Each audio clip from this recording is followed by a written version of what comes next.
Guys, welcome again. So, hindi na to product review pero talking.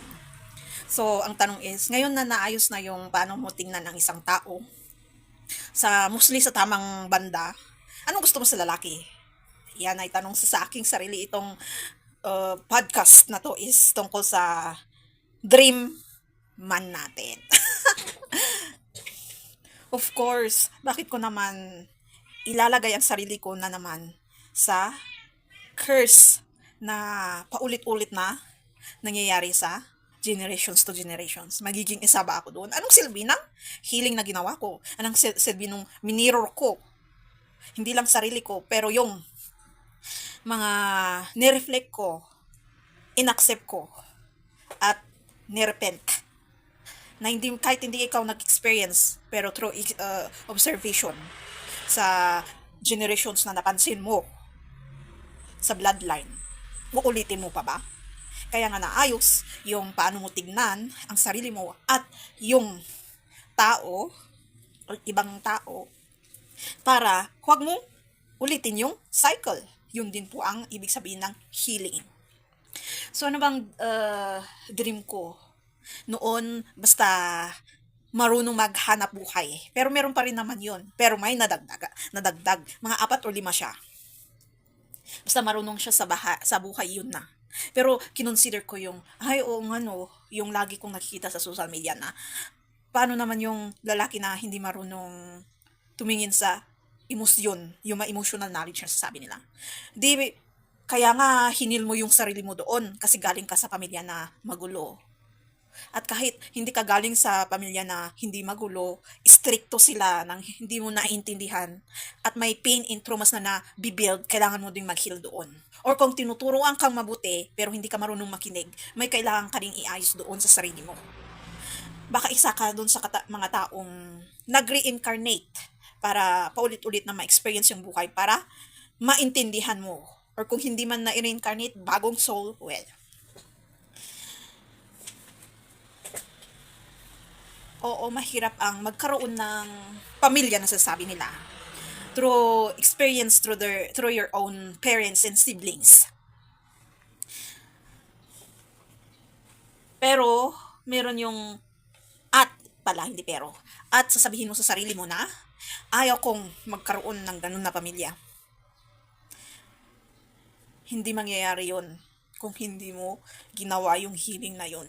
Kasi mauulit at mauulit at mauulit yun hanggat hindi ka marunong tumingin at alam kung ano talagang gusto mo at ano yung totoong pinaglalaban mo sa sarili mo at sa sitwasyon at sa pangyayari at parang ganito, kung may nangyari na ganitong problema, paano mo titignan yung sarili mo sa sitwasyon na yun, iaayos at sabihin mo kahit hindi 100%, pakakawalan yung sarili mo dun sa sitwasyon na problema na yun. Excuse me. So, yung 4 na yun is, dapat may respeto sa relationship. Kasi natutunan mo ding rumispeto, dapat ganun din siya. So, pangalawa, marunong ipaglaban yung totoong confidence and courage na hindi yung yung kung hindi mo ginawa yung gusto nung taong yun or lalaking yun is lalaiting ka at titingnan yung physical feature mo, lalong-lalo kung wala kang face card at body card. Actually, kahit naman may face and body card ka, may sasabihin pa rin yan di ba? Hindi walang nakakaligtas niyan kahit sexy man or maganda. Cross out na yung mga ganon. Kasi, intentionally, hindi ang pagmamahal actually ang hinahabol nila sa'yo. Lalong-lalo kung nasa high vibrational ka or healed person ka. Yung energy, vampire yung iba-vampire nila yung energy mo. So, totoo talaga yung vampire energy na yan na tinatawag nila yung magnanakaw ng... Kasi, yung iba, tingin din sa energy is swerte yun. Kasi, totoo naman, kung wala yung energy na yan, paano mo naman gagawin yung ito at yan? At, kasi isa din nakakaakilap yung energy na yan sa intelligence, knowledge, and wisdom. Dahil sa sinaktan ka ng taong to, ng todo-todo, at dumating yung emosyon na makakapagtakip ng totoong intelligence, knowledge, and wisdom, nakakagawa ka ng unwise decision para sa sarili mo at sa iba, na naapektuhan mo pa yung iba. So, nanakaw nga yung energy sa part na yun. So, lahat nakakonek yan. So, yan, yung confidence and courage na kayang ipaglaban yung relationship, ikaw at ang sarili niya. Kasi sa ating mga tao, hindi lang ako, na high vibrational or healed person, madaming tao na pupunta sa harapan mo sa iba't ibang sitwasyon, pangyayari para sirain yung pagka-healed na person mo or high vibrational mo para bumalik sa emotional at low vibrational na ikaw dati. Yung wala ka nang nakikitang spark sa buhay, lagi na lang problema, lagi na lang malas, ganun. Kayang ipaglaban yung relationship na yun na hanggang sa huli. At hindi gagawa ng, minsan dahil sa problema na yun na hindi na niya makayanan, ikaw as babae or ako as babae at yung magiging partner mo na lalaki is gagawa ng third party or pangbabae or pangbababae or panglalalaki na tinatawag na nila. Yun ang mga ibang rason ng mga ibang relationship na hindi mostly napapag-usapan, na hindi pa nakikita. Hindi dahil sa kulang yung binibigay ng babae na sa kama or attention, pero doon din sa part na yun. Nasa emotional knowledge din yan. Kasi kung hindi mo kayang ipaglaban ang sa sarili mo sa emosyonal, na wala kang knowledge iniman sa emosyonal na yan, hindi mo maipapaglaban. Na ipapaglaban lang ng nila yung sarili nila sa panglalait at pang-iinsulto eh. Hanggang doon lang sila. Kaya X na yung mga ganun. As ako na naghahanap ng partner ko kasi single ako. Pangatlo, marunong ng hanap buhay. Kasi nasa materialistic world tayo, kahit anong gawin natin. Kahit sinasabi sa Bible na, don't look at the materialistic world. Pero kailangan ko yun eh. Kailangan kong mabuhay. Kailangan natin mabuhay. Kung pupunta ka sa buhay na makikipag-relationship ka sa akin, yun yung isip ko. Tapos, lagi pang pag tayo na nasa high frequency or healed person, lagi tayo nababankrupt, di ba? Kaya dapat yung magiging partner mo, kung marunong ka ding mag-isip at gumawa ng paraan para magkaroon ng financial na para maibsan yung nararanasan na bankruptcy. Dapat ganun din yung magiging partner mo. Huwag laging magiging emotional. Yan din ang isang rason kaya nagkakaroon ng third party. Yung ikaw isa as babae at ikaw yung siya na lalaki. Laging emotional, nakakilap yan, nakasabay, no? Yan lagi ang sisira sa ganito ganyan.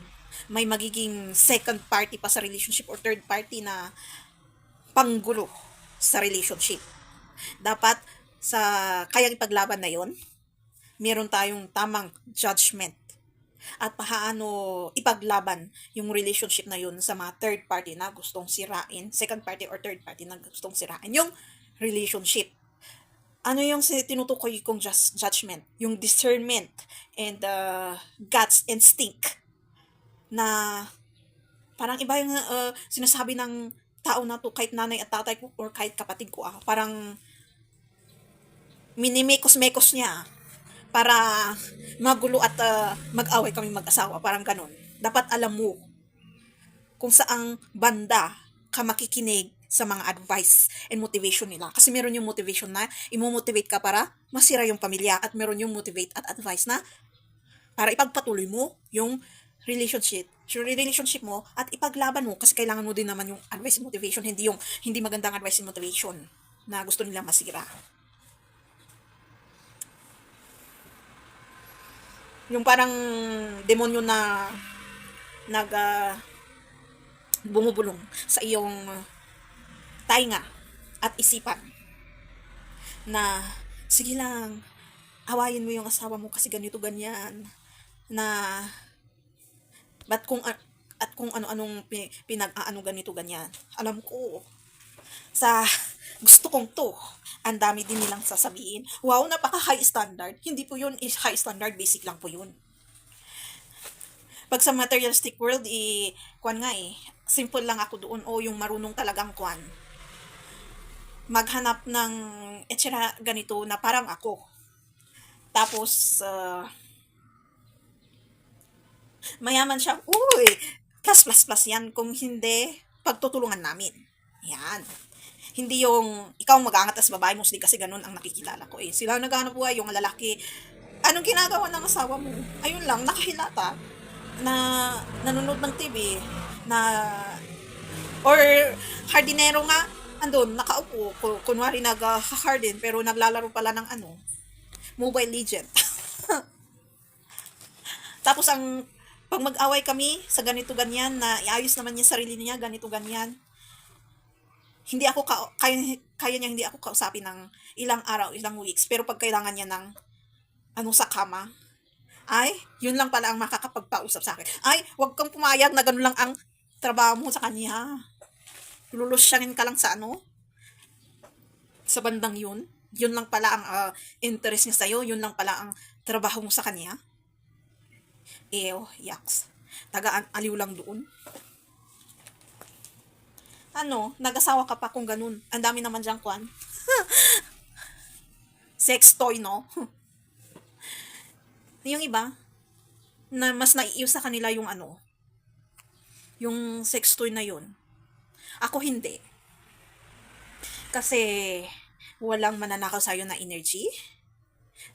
Kasi, lagi ko man in-explain sa videos ko, different kinds of social media, na may connection talaga na mangyayari sa babae at lalaki kahit hindi sila kinasama sa papel. Nagsimula nang nag-contact sila through lust. Merong liquid na mananatili na galing sa lalaki na mananatili sa babae at na nakakonect sa spiritual. So kung anumang unhealed part ng lalaki na yun, makukuha mong babae at ikaw magdadala. Yan yung isang curse na nakuha natin kay Eve.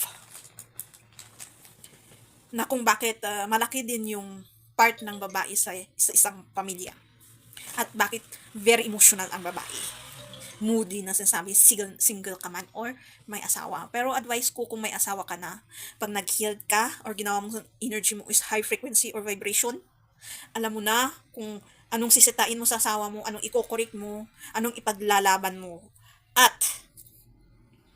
kung gusto mong, kahit ganun yung asawa mo, hanggang sa huli, gusto mong ipaglaban, kakayanin mo yan. Hindi lang para sa anak, pero sa relationship na pinagsamahan nyo. Kung gusto mo talagang ilaban yan. Pero maraming headaches na mararanasan yan. Kaya ako na single, as much as possible, kasi alam ko yung ang sarili ko, iiwasan ko na yan. And ang pang-apat is, ano ba yung pang-apat? Nakalimutan ko na. Sinabi ko pang baka 5 pa. Yung pang-apat. Yan. True love. Or kung with intention man, kahit nakita ko yung 3 na yun, well, may mangyayari na love. Well, gagawin mo ng paraan para maging love, Meron namang ganun. Magpapapansin ka sa kanya para Hindi. Yung talaga, yung marunong siyang mag-court. Modernized time ngayon. Wala nang 1980s or 1970s or 19 etc. Noon yun, iba ngayon. Meron sa mga babaeng nag-heal at pinataas nila ang high vibrational or frequency nila. Alam na nila ang worth nila. Kahit wala silang face card at body card. Alam nila kung anong tulong na may bibigyan nila sa relationship. Hindi yun pagbabrag, hindi yun anong tawag doon?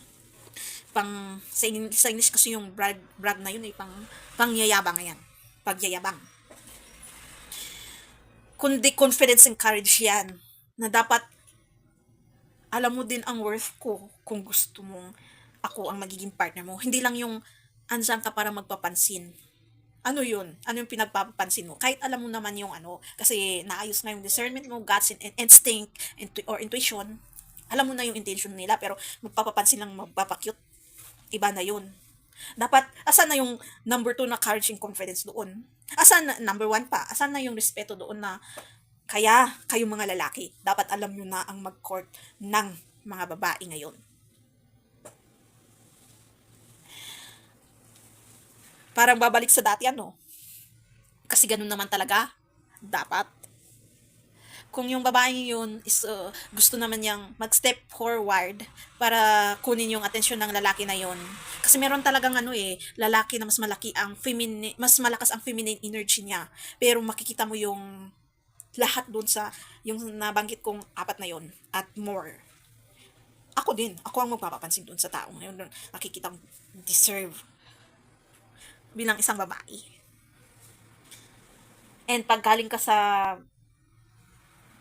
katulad kong broken family and magulo, well, dapat healed yung person na yun. Kasi a lot of heartache, iniiwasan ko yun. I still love my peace. And, oo, maraming problema na darating sa relationship, pero mas mabigat na, heartache, emotional, etc. So, mawawala yung pinaghirapan mong healed person mo, per healed self. Tapos, parang malaking adjustment. Mas mabigat pa sa gaano ka, kung mataba ka, mas mataba pa sa waist mo.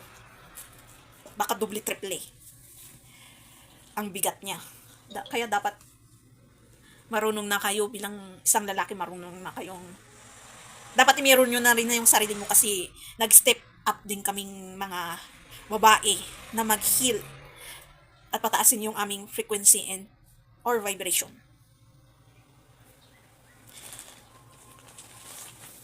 Kasi mahirap na mahal na ang lahat.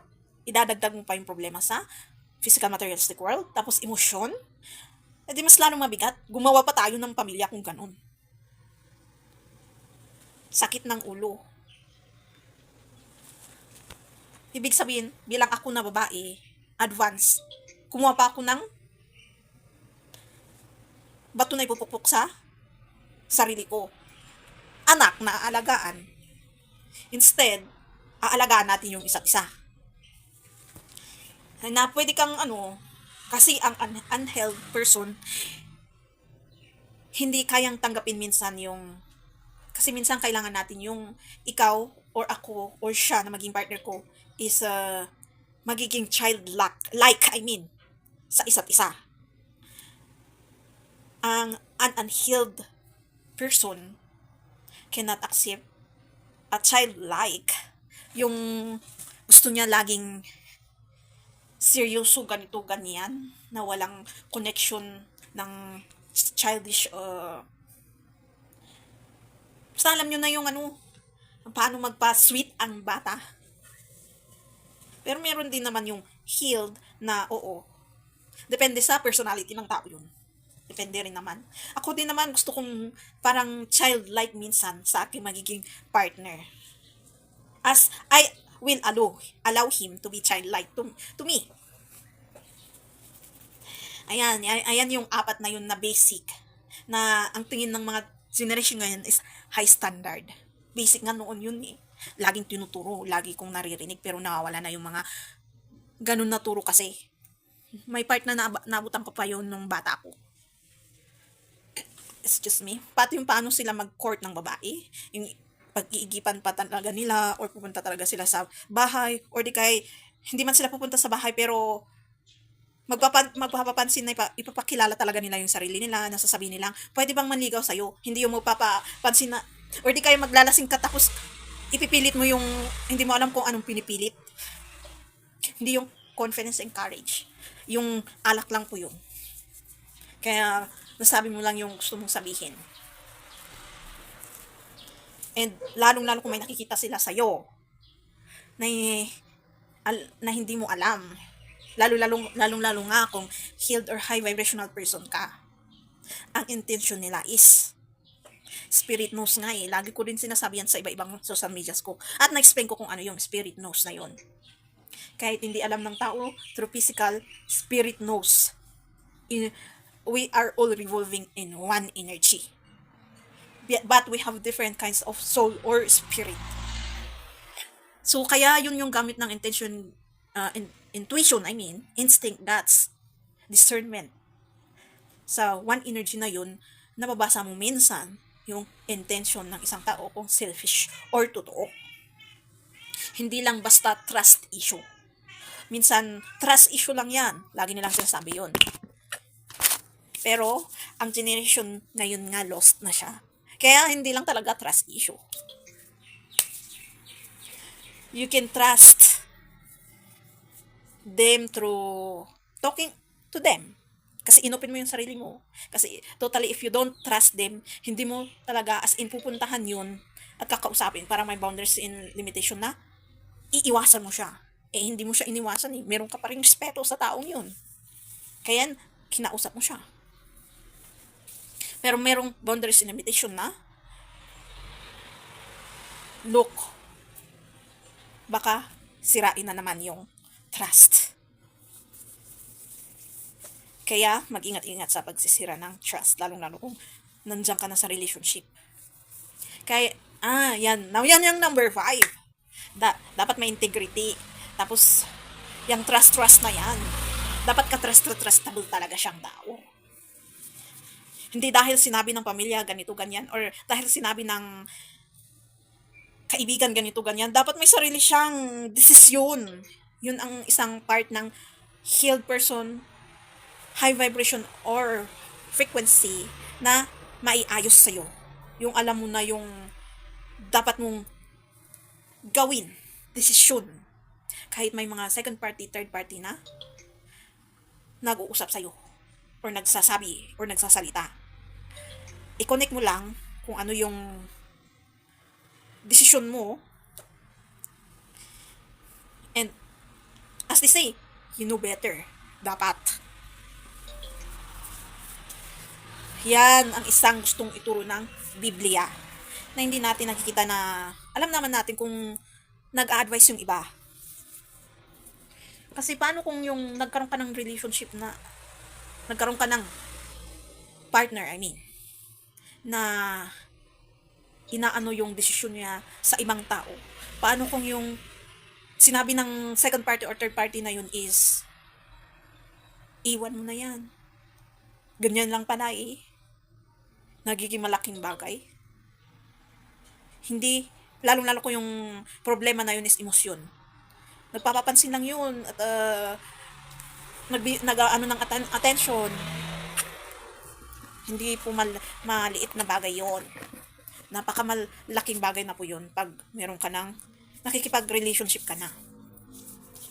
Or sa mag-asawa.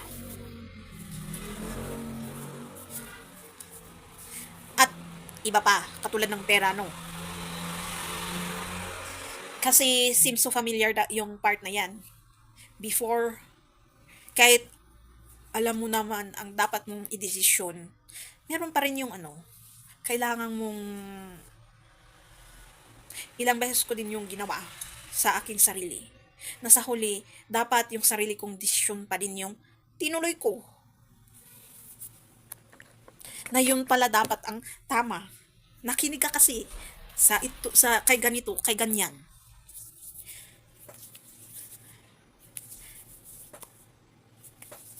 And alam ko, mostly nararanasan natin yan, mostly sa isang babae or lalaki na lumaking makamama or makapapa. 'Di ba? Kasi inaasa nila lahat sa nanay or tatay. Dapat bilang bata pa or teenage, simulan na nating marunong ipaglaban ang ating desisyon sa sarili natin. Kasi minsan yung sarili din natin ang kalaban natin. Para pakinggan yung second party at third party, lalong-lalo kung hindi maganda yun. Kaya nga, yun yung andun yung healing and para ma-weigh natin at ma-connect natin kung anong dapat karapat dapat na gagawin. So, ayan, 5 pala. Na gusto kong makita sa isang lalaki. So, parang sa feeling ko ngayon, wala akong makikitang ganun. Medyo ibaba mo kasi yung standard mo. Huwag. Kahit ibaba mo lang yung konti lang. Di, alisin mo yung isa. Malay mo pag nagkakilala kayo, may aayos yung isa. Gawin mo ng, yung dati na gusto mong makita sa magiging partner mo is 5. Sige, gawin mong 4. Sige, gagawin natin 4. Oops. Oo. Huwag masyadong napakababa naman. Yung no choice ka. Kaya, ako, okay lang, kahit tumanda ako na mag-isa. Naniniwala ako, nandyan pa rin ang Diyos kasi na titingin sa akin. Ganon din gaano ka gustong patunayan ng Diyos na kahit sa ganung banda is nandyan siya. Pero pag dumating, ay, welcome! Parang ganun.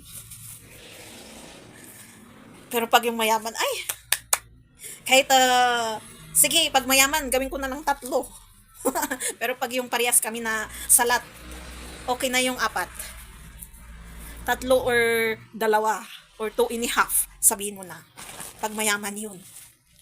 Kasi, ang problemahan mo na lang is spiritual na problema. Hindi na problema ang materialistic world.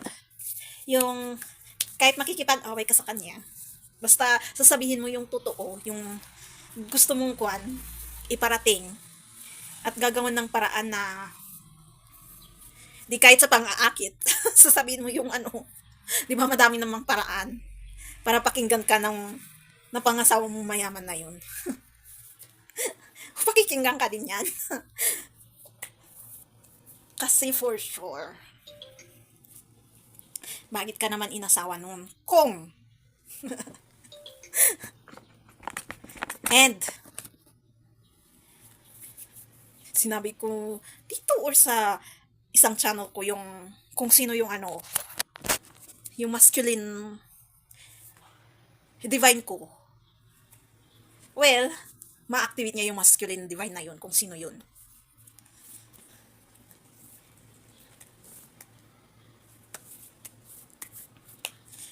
For sure, darating naman siya. Yung masculine divine na sinasabi ko. Ilang beses kaming nagharap at naging partner, sabihin ko na, sa past life. Well, meron kasi akong gagawing content kung sino ako sa past life ko. Doon sa other channel ko, yung English. Nagkakilala naman kami ilang beses at naging partner pa ilang beses. Tingnan natin kung ngayon is mangyayari yon. Pero yung ibang life, single talaga. Ewan ko kung ngayon is single pa din. So, hanggang dyan na tayo. Doon sa kung anong gusto ko na ngayon na nag-heal na to na lalaki. Ay, wait. May nakalimutan akong banggitin. Yung kung hindi sa maka-Diyos, tatanggapin niya ang Diyos sa buhay niya at i-accept. So, 6 pala. I-accept niya yung anong tong ginagawa ko. Hindi niya patitigilin. At idadagdag ko doon sa bakit laging bankruptcy yung nararanasan naming high vibrational or healed person. Yung tao sa paligid. Kung ano mang gusto mong gawin, kung mag-business ka or lalong-lalo ngayon na usong-uso yung online, etc. earning, gusto nila yung sirain para mawalan ka ng or sa trabaho, laging sinasabi ng iba yun na may naninira sa kanila sa trabaho para mawalan ng trabaho. Laging nangyayari yun sa kanila, kaya bankruptcy ang sa huli. At hindi nila na kikita na ganun na rin ang mangyayari sa kanila kung ganun ang intention nila sa atin. Na kahit low vibrational man yung ginagawa nyo kasi alam yung may malaking Kaya may naging agin sa iyo kahit hindi ka healed person kasi may gusto nila silang sirain at hadlangan na in the future sa isang sitwasyon para hindi dumating sa part na yung sitwasyon na yun is makayanan mo. Katulad ng relationship, stress, depression, anxiety, or money problem, any kind of problems, hindi mo makakayanan at magiging panalo sila sa huli. Pero wag sana nating hayaan yun.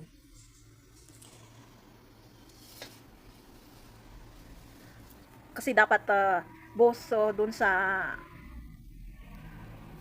financial na yan, kung yung isa man hindi marunong mag ganito ganyan, yung itong marunong na to is i-introduce dito sa taong to yung marunong mag-handle ng financial. So parang yun yung inaayos din sa akin. Dahil sa gipit ka noon nung na-introduce na yung financial naging open sa'yo, parang tubig lang na. So same familiar that part na umaagos yung pera sa yung kamay. So we have to learn the hardest way. Alam ko yan. The hardest way. So hindi nila alam na sa mga ginagawa nila yung wishing na hindi sana yung mag-perspire yung gagawin ng taong to, businessman o trabaho or ganito ganyan. Laging walang pera sa bulsa. Kumakain pa man yung taong yun. Katulad ng nag-wish na yun. Or gumagawa ng smear campaign na huwag kayong ganito ganyan pag sa business or pag sa job, punta kayo doon para manggulong ng ganito ganyan. Smear campaign. Chismis. Or i-block nyo to or i-report nyo tong ito. Pero hindi nila alam mangyayari sa kanila 10 times fold. Sabi nga sa Biblia na mas malala pang mangyayari sa kanilang bankruptcy. Ibig sabihin nun, evidence na hindi sila nagsusupport. Seems so familiar. Nung nag-start ako sabi ng katotohanan, mas nag-advance. Parang yun yung paulit-ulit na cycle na ginagawa nila. And paulit-ulit din na nag-a-adjust tayo na lagi natin sinisiri yung sarili natin. Na hanggang nakakayanan mo, gumagana yung bad karma or bad consequences sa kanya. Parang nagba-backfire sa kanila. Hindi sila natatakot, kaya hayaan mo na sila. Na ang prayer lang na magagawa natin is sana ma-realize na yung pinaggagawa nila. Kasi, well, saka ko na lang sabihin sa next siguro na video or next video yung ginagawa ko ngayon. Kaya nare-relate dito sa sinasabi ko. And thank you pa rin naman sa mga taong pumupunta na. Kahit alam nilang ito, na nakukontent kung ito is nakakasakit. Kasi totoo nga, may mga nagsusupport pa din. God bless to them. So ang roles ng pagtulong is may makukuha kang blessings na darating hindi lang sa physical materialistic world, pero may makukuha ka ding partial na energy na magiging part ng yung energy para maging high vibrational. Ang limitation in boundaries is hindi para makakonect ka sa energy ng taong yon. Hindi, partial. So, thank you talaga sa kanila. Thank you ng marami. Kasi alam ko merong smear campaign na hindi maganda rin nangyayari dyan kahit hindi natin naririnig.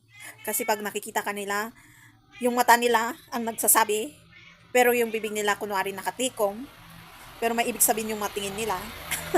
Alam nyo na. May mga smear campaign na hindi totoo na umiiral na ginawa nila sa yung pangalan. So, may mga taong hindi pa rin naman naniniwala, lalong-lalo kung kahit once lang nila na nakitang may evidence na hindi totoo yung smear campaign. Yung ibang tao, they will learn the hardest way talaga. Ilang beses baka kailangang patunayan bago tumigil yung mga ganong pag-uugali nila na hindi maganda. Kahit gawin ko man yung gusto nila.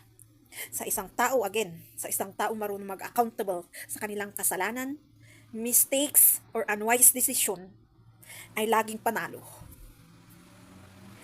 Na ikaw lang na napatunayan mo na totoo yung nasa isip mo na ginawa ng taong to, na akala mo nanalo ka na doon, mas nanalo pa rin yung taong nag-accountable.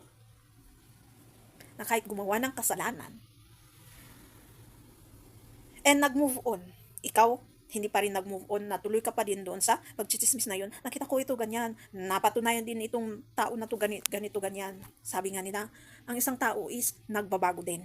Lalong-lalo kung hindi nga maganda yung mga pinagkagawa ng taong yan. Kasi may part sa ating buhay na makakapag-realize, makakapagpabago. At hihingi tayo kusa sa Diyos ng tawad. Kahit hindi mismo sa taong yun. Kasi may tendency na sasabihin ng taon yun na kung hindi ako pupunta doon sa taong to para humingi ng tawad, sa'yo ako, o Diyos, hihingi ng tawad. At ipipiling niya pa yung taong yun na ginawa niya ng hindi maganda. So, yan. Additional doon. So, thank you guys. Comment down sa inyo din. Don't forget to subscribe, click the notification, comment if you want, and share to my next videos.